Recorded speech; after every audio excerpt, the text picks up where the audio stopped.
नमस्कार प्यारे विद्यार्थियों।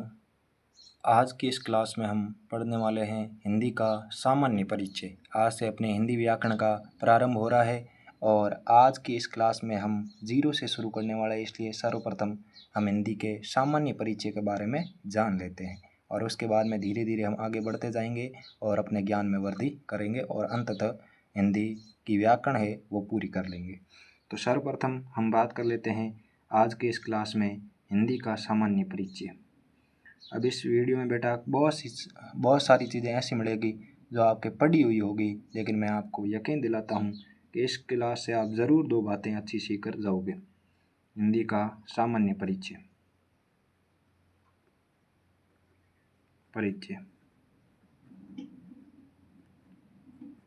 देखो बेटा, सबसे पहले हिंदी के सामान्य परिचय के बारे में जब हम पढ़ेंगे तो सबसे पहले हम जानेंगे कि ये जो हिंदी शब्द है वो किस भाषा का शब्द है।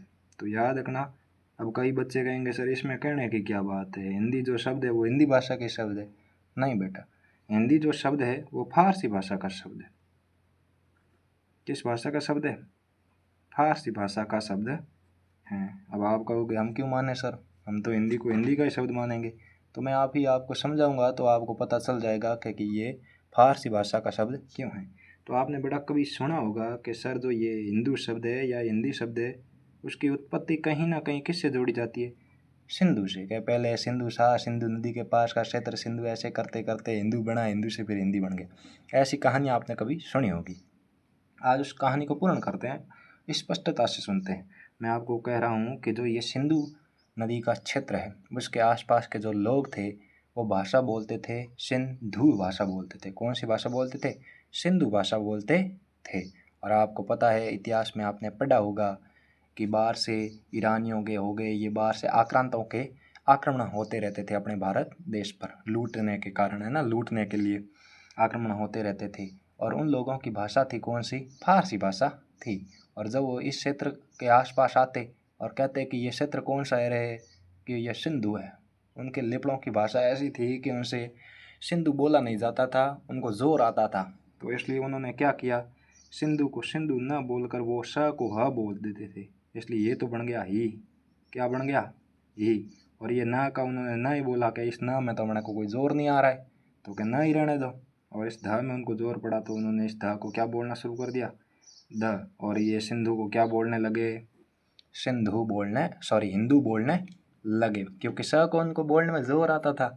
इसलिए उन्होंने स को तो ह बना दिया और ध को क्या बना दिया? द बना दिया। और इस प्रकार सिंधु शब्द से क्या बन गया? अपने हिंदू बन गया। अब आपको कि सर ये तो हमें समझ में आ गया कि सिंधु से बना क्या अपने हिंदू, लेकिन हमें तो चाहिए क्या? हिंदी। वो कैसे बना? तो बेटा समय के साथ कुछ भाषा में परिवर्तन हुए और सर्वप्रथम जो इसमें प्रत्यय जुड़ा वो जुड़ा इक प्रत्यय। कौन सा प्रत्यय जुड़ा? इक। और जैसे ही ये इस हिंदू शब्द में इक प्रत्यय जुड़ा वैसे अपने सामने एक नया शब्द आ गया, क्योंकि आपको पता है कि मूल शब्द में जब कोई प्रत्यय जुड़ता है तो एक नया शब्द बनता है।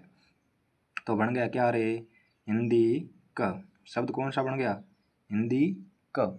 अब आप कहोगे सर कैसे हो गया, यहाँ तो ऊ था और यहाँ ई थी, दोनों के जुड़ने से ये ई कैसे बन गया? ये आपने कौन सा नियम लगा दिया? संधि में तो ऐसे नियम होते ही नहीं। तो मैंने कब कहा बेटा संधि में ये नियम होते हैं? यहाँ तो मैंने कौन सा लगाया है? यहाँ तो मैंने लगाया प्रत्यय। क्या लगाया है? प्रत्यय। और आपको पता है कि प्रत्यय और उपसर्ग संधि के नियमों का पालन थोड़ी करते हैं, उनके तो अपने नियम है, वो तो अपने अनुसार चलेंगे। संधि के नियम तो केवल संधि में ही लगते हैं। और यहाँ पर तो एक कोई संधि का शब्द थोड़ी जोड़ा मैंने, यहाँ तो मैंने जोड़ा है प्रत्यय। और जब प्रत्यय जुड़ता है तो शब्दों में कभी कभी व्यवहारिक वृद्धि होती है। आप कहोगे सर थोड़ा उदाहरण देकर समझाओ तो दिमाग में घुसे। तो ये देखो, इतिहास शब्द है, इसमें जुड़ा कौन सा प्रत्यय? एक प्रत्यय। तो आपके सामने नया शब्द क्या आएगा? आप सभी बता दोगे कि सर ऐतिहासिक। कौन सा? ऐतिहासिक। अब मैं आपसे पूछूंगा कि चल बेटा कोई बात नहीं, यहाँ स में ई जुड़ा तो यहाँ सी बन गया, लेकिन इस ई का ये आई कैसे बन गया? ये आई कैसे बन गया? अब आप कहोगे सर ये तो हमें पता ही नहीं है। तो ये बेटा यहाँ पर व्यवहारिक वृद्धि हुई है।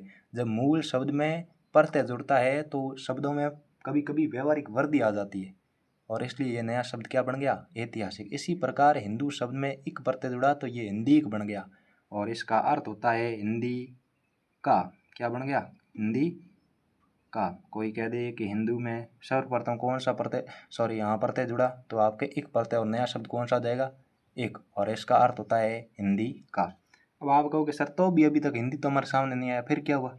तो फिर देखो बेटा, जो ये हिंदी का शब्द है, इसमें समय के साथ में आप कहोगे हाँ और परिवर्तन आएगा कोई ना कोई, जुड़ा क्या, ई, और अब अपने सामने अपना शब्द आ जाएगा कौन सा, हिंदी। अब कई बच्चों के अभी डाउट आएगा सर कहाँ गया, वही मैं उत्तर दूंगा, व्यवहारिक प्रत्यय। ठीक है, और हम जब प्रत्यय पढ़ेंगे तो आपको थोड़ा गहनता से मैं अध्ययन करवा दूंगा उसके बारे में भी। ठीक है, तो अभी आप इतना याद रखें कि सर्वप्रथम अपना शब्द कौन सा था, सिंधु। कौन सा था, सिंधु। और जो अरबी थे, ठीक है ना, वो इसको सिंधु ना बोलकर क्या बोलते थे, हिंदू। क्या बोलते थे, हिंदू। और सर्वप्रथम इसमें प्रत्यय कौन सा जुड़ा, एक, और नया शब्द कौन सा बन गया, हिंदी क। और उसके बाद में इसमें प्रत्यय कौन सा जुड़ा, ई, और नया शब्द अपने सामने अपना कौन सा आ गया, हिंदी। ये किसकी उत्पत्ति हुई बेटा, हिंदी शब्द की उत्पत्ति हुई है। किसकी, हिंदी शब्द की, हिंदी भाषा की उत्पत्ति नहीं है। हिंदी भाषा की उत्पत्ति तो अभी पढ़ूंगा मैं, ये तो हिंदी शब्द की उत्पत्ति है। अब हम पढ़ लेते हैं हिंदी भाषा की उत्पत्ति। अब ये तो समझ में आया कि सिंधु, सिंधु से बना आपके हिंदू, एक प्रत्यय जुड़कर हिंदी बना, हिंदी में ई प्रत्यय जुड़ा तो आपके हिंदी बन गया। बहुत ही सरल है, बहुत ही सरल। आगे बढ़ते हम किसके बारे में हम पढ़ेंगे, अब पढ़ेंगे हिंदी भाषा की उत्पत्ति के बारे में। ठीक है, हिंदी भाषा। अब आपने इसके बारे में भी एक बात सुनी होगी कि जो हिंदी भाषा है इसकी सर जननी कौन सी है। आप सब उत्तर दे दोगे कि सर ये तो बहुत ही सरल बात है, संस्कृत भाषा। ठीक है, फिर संस्कृत से सीधी हिंदी नहीं बन गई बेटा, कुछ परिवर्तन आया होगा, कुछ और भी भाषाएं आई होगी। तो संस्कृत के बाद में कौन आ गई, पाली। ये क्रम आपको याद रखना। पाली के बाद में आपके कौन सी आ गई रे, प्राकृत। प्राकृत के बाद में कौन सी आई, तो याद रखना आपको कौन सी आ गई, अपभ्रंश। नाम याद रख लेना, काम आएंगे। अपभ्रंश के बाद में अपनी कौन सी आ गई, अंततः अपनी हिंदी भाषा आ गई। तो आपको पूछे कोई कि हिंदी भाषा की जननी कौन सी है, तो वो तो उत्तर क्या है अपना है, संस्कृत भाषा ही है। लेकिन इसका उत्पत्ति क्रम ये है, ये हमने पढ़ा हिंदी भाषा की उत्पत्ति। किसके बारे में, हिंदी भाषा की उत्पत्ति। समझ में आई आपको। पहले हमने पढ़ा था हिंदी शब्द की उत्पत्ति के बारे में, अब पढ़ा हमने हिंदी भाषा की उत्पत्ति के बारे में। अब देखो मैं समझा देता हूँ कि ये भाषा क्या होती है। सुनो मेरी बात, भाषा आखिर होती क्या है। तो बेटा आपने छोटी क्लास में बहुत बढ़िया से इसकी परिभाषा पढ़ी होगी, गुरुजी ने सिखाया होगा आपको कि भाषा वह साधन है, भाषा वह साधन है जिसके द्वारा विचारों का आदान प्रदान किया जाता है। भाषा वह साधन है जिसके द्वारा विचारों का आदान प्रदान किया जा रहा है। आप कहोगे क्या सिखा रहे हो सर, ये तो हमें आता ही है, पहली क्लास में हमने पढ़ लिया था। तो बेटा ये नहीं पढ़ा था ना पहली क्लास में, और भी चीज़ें सिखाएंगे, पूरा पढ़ेंगे बेसिक से। वह साधन है जिसके द्वारा विचारों का आदान प्रदान होता है। अब आप कहोगे सर विचारों का आदान प्रदान कैसे होता है, तो भाषा ही वो चीज़ है, भाषा ही वो माध्यम है जिसके द्वारा हम अपने विचारों को दूसरों को समझाते हैं और दूसरों के विचारों को खुद समझते हैं। यानी आप कहोगे नहीं मेरी बात मैं बिन समझा दूँ, बिन की बात खुद समझ लूँ, वो किसके द्वारा समझते हैं, हम भाषा के द्वारा ही समझते हैं। अगर भाषा नहीं होती तो हम कुछ भी समझा नहीं पाते और अपने विचार अपने ही पास रह जाते। ना मैं आपको ये हिंदी का सामान्य परिचय पढ़ा पाता, ना कोई परीक्षा होती, और ना ही बात। आप कहोगे बढ़िया होता तो सर, लेकिन अब तो हो गया ना, पढ़ना पड़ेगा फिर तो भाषा के प्रकार पढ़ लेते हैं बेटा। भाषा तो समझ में आ गया आपको कि ऐसा साधन, जैसे अपने मोटरसाइकिल होती है तो मोटरसाइकिल के द्वारा अपन गांव चले जाते हैं और मोटरसाइकिल के द्वारा हम वापस घर आ जाते हैं, तो वो मोटरसाइकिल के माध्यम से हुआ। लेकिन यहाँ पर विचारों का आदान प्रदान, विचार किस पर चढ़ के जाएंगे बेचारे, भाषा के पर चढ़ के जाएंगे ना। भाषा नहीं होगी तो विचारों का आदान प्रदान नहीं होगा। तो अब इसके प्रकार पढ़ लेते हैं। तो इसके प्रकार होते हैं दो। अब आप कहोगे सर फिर गिरे कर दिया आप, तो मैं कहूँगा मौखिक पहला और दूसरा लिखित। आप कहोगे हमने तो तीन पढ़ा है सर, एक तो सांकेतिक भाषा भी होती है। हाँ तो होती होगी, लेकिन यहाँ नहीं होगी। क्यों नहीं होगी वो भी मैं हम बताएंगे। ठीक है, तो भाषा के प्रकार कितने हैं, दो। एक तो है मौखिक। मौखिक भाषा किसे कहते हैं, जिसमें विचारों का आदान प्रदान मौखिक रूप से या बोल कर किया जाता है। ये तो आपने पढ़ा होगा, ये आपको बिल्कुल आता है, बहुत सरल परिभाषा है ना। लिखित भाषा, लिख के लिख दिया, लिखित है, ठीक है ना। तो लिखित भाषा जिसमें हम विचारों का आदान प्रदान किसके द्वारा करते हैं, लिख कर करते हैं, बहुत ही सरल भाषा। अब आप कहोगे वो तो सर हमें पता है, ये बताओ आप सांकेतिक भाषा क्यों नहीं है। तो मेरी बात सुनो, सांकेतिक भाषा क्यों नहीं है, ये बात हम करते हैं, ठीक है ना। अभी मैंने कहा कि मौखिक भाषा में विचारों का आदान प्रदान मौखिक रूप से होगा, होगा कि नहीं होगा। जैसे मैंने कोई वाक्य बोल दिया कि राम पढ़ती है, अब आप कहोगे सर क्या बात करे, और राम का तो जेंडर चेंज कर दिया आपने, राम पढ़ता है ऐसा होना चाहिए ना। तो आपको क्यों पता चला, क्योंकि इस मौखिक की बेटा एक व्याकरण होती है, क्या होती है, तभी आपने मेरे वाक्य में अशुद्धि आप ढूंढ पाए। इसी प्रकार मैं यदि ये वाक्य लिख दूं कि राम पढ़ती है, तो भी आप उसको अशुद्ध ठहरा दोगे। किस आधार पर ठहराओगे, व्याकरण के आधार पर ठहराओगे। लेकिन इसकी तो बेटा इशारे की व्याकरण ही नहीं होती है, इशारे की तो कोई व्याकरण ही नहीं होती। तो और व्याकरण नहीं होगी तो इसे भाषा का दर्जा नहीं दिया जाएगा। और इसी कारण भाषा के कितने प्रकार होते हैं, 2 ही प्रकार होते हैं। अगर आपको कोई 3 कहे तो उसको आपको सरलता से समझाना, ऐसा नहीं कि आप उसके गले पड़ जाओ, है ना। तो सरलता से समझाना है कि 2 ही प्रकार होते हैं, और मुझे यकीन है कि वो आपकी बात सहजता से समझाओगे तो समझेगा। अब हम पढ़ लेते हैं बेटा लिपि के बारे में। किसके बारे में, लिपि के बारे में पढ़ लेते हैं कि लिपि किसे कहते हैं। आपने पढ़ा होगा लिपि के बारे में भी, लेकिन मैं आपको एक बार व्यवस्थित ढंग से क्रमबद्ध पढ़ा देता हूँ ताकि आपको भविष्य में याद रहे। लिपि किसे कहते हैं, देखो बेटा मैं ये जो भी शब्द बोल रहा हूँ ये भाषा के शब्द है। जो भी मैं आपके समक्ष ये बोल रहा हूँ ना, वो सारे क्या है, भाषा के शब्द हैं। और भाषा के शब्दों को जिन चिन्हों द्वारा हम अंकित करते हैं, जिन चिन्हों के द्वारा मैं लिख रहा हूँ, ये देखो मैंने प को इस प्रकार से प्रस्तुत किया, र इस प्रकार से लगाया, ये भाषा तो हिंदी है, लेकिन मैंने ये जो चीज़ें अंकित की है, जो मैं ये लिख रहा हूँ, ये देवनागरी लिपि है। तो हम किसे कहेंगे, भाषा को एक बार परिभाषा लिख देता हूँ ताकि आप कई बच्चे लिख पाए। भाषा को या भाषा की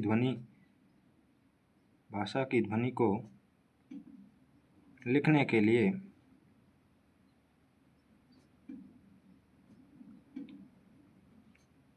जिन चिन्हों का प्रयोग किया जाता है, जिन चिन्हों का प्रयोग किया जाता है उसे हम क्या कहते हैं, लिपि कहते हैं। आप सीधे भी यहीं से बोल सकते हो कि ध्वनि को लिखने के लिए, सीधा ही बोल सकते हैं ना, ध्वनि को लिखने के लिए जिन चिन्हों का प्रयोग किया जाता है उन चिन्हों को हम क्या कहते हैं, लिपि कहते हैं। भाषा की ध्वनि को जिन चिन्हों द्वारा लिखा जाता है या जिन चिन्हों से हम लिखते हैं उसे हम क्या कहते हैं, लिपि कहते हैं। जैसे देखो मैंने यहाँ पर लिखा, ये देखो की, मैंने की बोल दिया, लेकिन उसको अंकित करने के लिए, लिखने के लिए जो मेरे को ये क और इसमें बड़ी की मात्रा लगी ना, ये वाली जानकारी मेरे को कौन देगा, ये वाली जानकारी तो मेरे को व्याकरण देगा, लेकिन लिखना मेरे को लिखने की इजाज़त लिखना कौन सिखाएगा, तो ये लिपि सिखाएगी। क तो इस प्रकार लिखा जाएगा, और क ई की मात्रा इस प्रकार लगेगी। ये लिखना सिखाएगा कौन, ये चिन्ह मुझे कौन दे रहा है, ये लिपि दे रही है। तो कुछ भाषा और उनकी लिपियों के बारे में चर्चा कर लेते हैं, क्योंकि ये प्रश्न पूछा जाता है। सबसे पहले मैं अपनी भाषा की लिपि की बात करूँगा, देवनागरी। तो हिंदी की कोई पूछ ले कि लिपि कौन सी है, तो देवनागरी। संस्कृत की पूछ ले तो संस्कृत की कौन सी है, तो संस्कृत की भी बेटा सेम ही है। अगर नेपाली की पूछ ले तो नेपाली की भी सेम ही है। ये आपको बात याद रखनी है कि चाहे हिंदी हो, नेपाली हो, चाहे संस्कृत हो, तीनों की लिपि कौन सी है, देवनागरी ही है। उसके बाद में हम बात करते हैं किसकी, रोमन की बात कर लेते हैं। आपको पता है कि अंग्रेजी को किस लिपि द्वारा लिखा जाता है, रोमन। आप कहते हैं ना बचपन के सम मेरे को रोमन राइटिंग सीखनी है, ठीक है। अंग्रेजी को किस में लिखते हैं, रोमन में। उसके बाद में यदि हम बात करें पंजाबी की, तो पंजाबी को किस में लिखेंगे, गुरुमुखी में। ये सीधे याद करने वाली बात है बेटा, इसमें समझाने वाली कोई बात नहीं। ऐसा नहीं है कि गुरुजी आप सीधे भाषा लिख रहे हो उसके बाद में सीधी लिपि लिख रहे हो, तो ये तो बेटा सीधी मैंने भी याद ही करी है, कोई घोड़ के पिया नहीं, आपको भी सीधा याद ही करना है। और फिर मैं बात कर लेता हूँ उर्दू की। तो उर्दू आपके कौन सी भाषा में हो जाएगी, फारसी लिपि में। उर्दू किस भाषा में लिखी जाएगी, फारसी में। तो ये तो हो गए आपके भाषाओं के नाम। ये तो सारी भाषाएं हैं, चाहे हिंदी कहो, चाहे संस्कृत कहो, नेपाली कहो, सारी भाषाएं हैं। और इधर मैंने इनकी लिख दी है लिपि। ठीक है, तो ये आप चीज़ें याद कर लेना, यहाँ से आपको प्रश्न देखने को मिलेगा कहीं ना कहीं। ज़्यादातर तो यही मिलता है कि हिंदी की लिपि कौन सी है, तो देवनागरी। अब पढ़ लेते हैं थोड़ा सा आगे।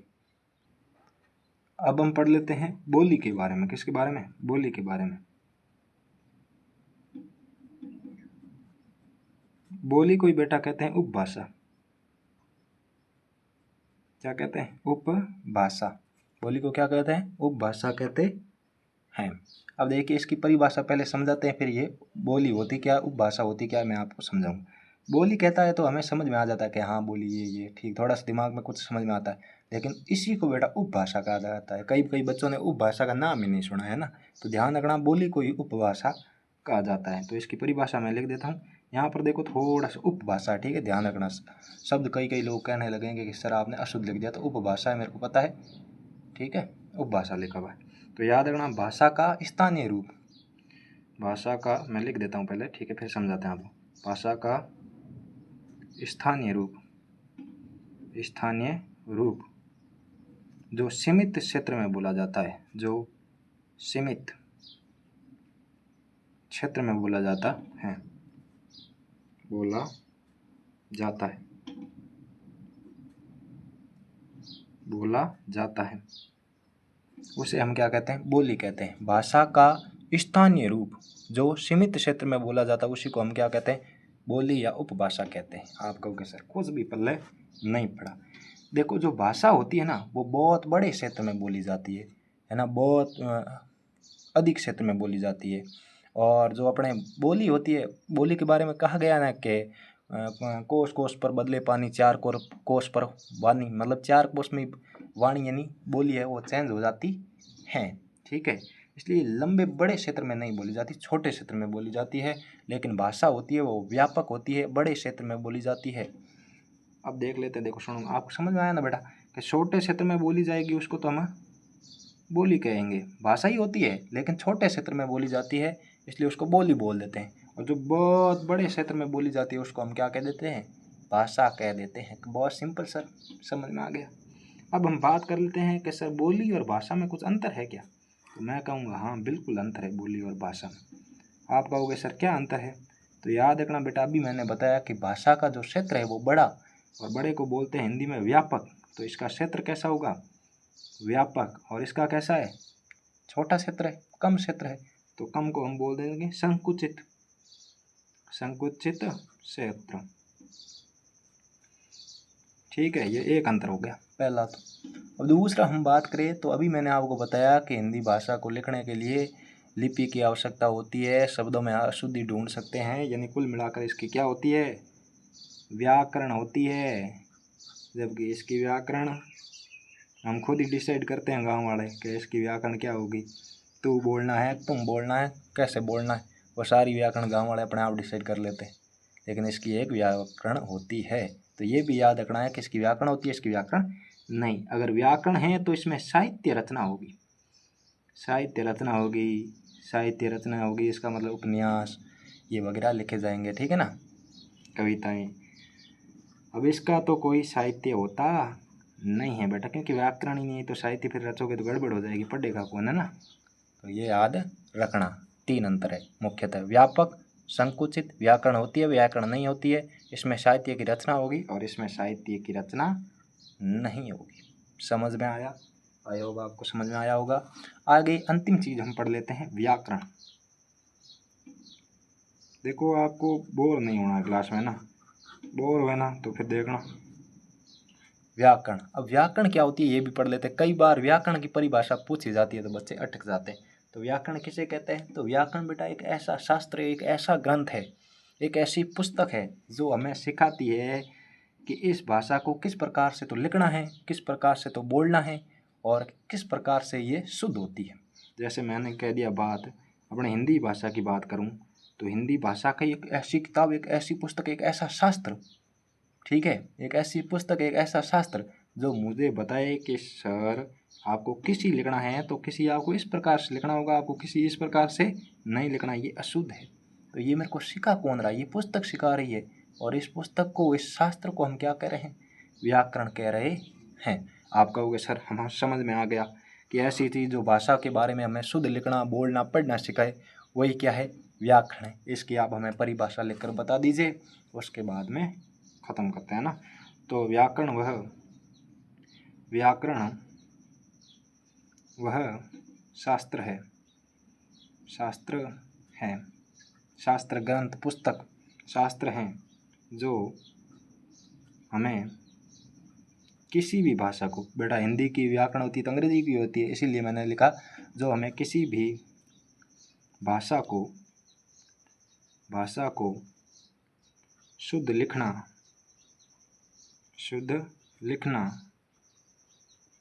बोलना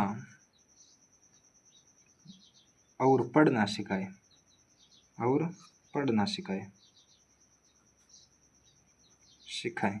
वही क्या होती है, सिखाए। उसी को हम क्या कहते हैं, व्याकरण कहते हैं। व्याकरण एक ऐसा शास्त्र, एक ऐसी पुस्तक है जो हमें भाषा के संदर्भ में बताती है कि इस भाषा को इस प्रकार से लिखोगे तो ये शुद्ध है, अन्यथा ये अशुद्ध है। तो आज के इस वीडियो में हमने कौन कौन सी चीज़ें पढ़ी, एक बार मैं आपको रिवाइज़ करवा देता हूँ और उसके बाद में वीडियो को ख़त्म करते हैं। तो सबसे पहले देखो, हम हिंदी के सामान्य परिचय के बारे में अध्ययन कर रहे थे। सबसे पहले हमने हिंदी शब्द की उत्पत्ति पढ़ी कि सिंधु शब्द था, सिंधु के बाद में उसमें एक प्रत्यय जुड़कर हिंदी बना, हिंदी में ई प्रत्यय जुड़ा और ई प्रत्यय जुड़ने के बाद में हिंदी बन गया। फिर हिंदी भाषा की उत्पत्ति के बारे में पढ़ा कि संस्कृत से पाली, पाली से प्राकृत, प्राकृत से अपभ्रंश बनी और अपभ्रंश के बाद में हिंदी। उसके बाद में भाषा के बारे में हमने जाना कि विचारों के आदान प्रदान का साधन, इसके प्रकार जाने, लिखित, मौखिक, सांकेतिक क्यों नहीं होता वो भी जाना।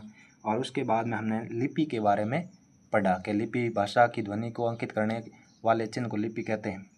और उसके बाद में हमने बोली के बारे में पढ़ा कि बोली क्या होती है, भाषा का छोटा रूप ही बोली है। और उसके बाद में हमने बोली और भाषा में अंतर को पढ़ा कि इसका भाई क्षेत्र है वो छोटा होगा, इसका क्षेत्र बड़ा होगा, इसकी व्याकरण होती है, इसकी नहीं होती, इसमें साहित्य रचना, इसमें साहित्य रचना नहीं। फिर हमने व्याकरण के संदर्भ में पढ़ा कि व्याकरण एक ऐसी पुस्तक, एक ऐसा शास्त्र है जो हमें किसी भी भाषा को शुद्ध बोलना, लिखना और पढ़ना सिखाता है। ये सारी चीज़ें हमने पढ़ ली। अब इस वीडियो को हम यहीं ख़त्म करते हैं।